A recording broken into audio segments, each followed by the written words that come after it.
আমি ছাত্রলীগের নেতাকর্মীদেরকে একটা কথাই বলবো যে শিক্ষা, শান্তি, প্রগতি ছাত্রলীগের মূলনীতি। কাজী ছাত্রলীগের প্রত্যেকটা নেতাকর্মীকে এটা মনে রাখতে হবে যে ছাত্র রাজনীতি আমরা করব, কিন্তু শিক্ষা গ্রহণ করাটাই হচ্ছে সবথেকে বড় কাজ। জাতির পিতার যে অসমাপ্ত আত্মজীবনীটা, এটা প্রত্যেকটা নেতাকর্মী পড়া উচিত এবং পড়ে সেখান থেকে শিক্ষা নেওয়া যে একটা আদর্শ নিয়ে রাজনীতি করলে ধন সম্পদ চিরদিন থাকে না, কিন্তু একটা আদর্শ নিয়ে রাজনীতি করলে দেশকে, জাতিকে কিছু দিতে পারলে সেই সম্পদটাই কিন্তু থাকে।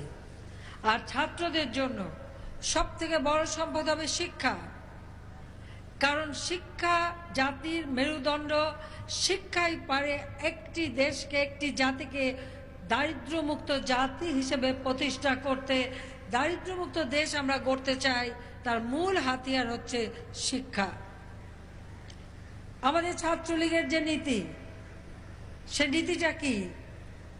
আমি আমাদের বললাম, যদিও আওয়ামী লীগ করি, আওয়ামী লীগের সভানেত্রী, কিন্তু ছাত্রলীগের কর্মী ছিলাম, সেটা তো ভুলতে পারি না। সেখান থেকেই তো হাতে খড়ি রাজনীতি। কাজে সেখানে আমরা সবসময় এটাই শিখেছি যে শিক্ষা, শান্তি, প্রগতি ছাত্রলীগের মূলনীতি। কাজে ছাত্রলীগের প্রত্যেকটা নেতাকর্মীকে এটা মনে রাখতে হবে যে ছাত্র রাজনীতি আমরা করব, কিন্তু শিক্ষা গ্রহণ করাটাই হচ্ছে সবথেকে বড় কাজ, সবার আগে কাজ।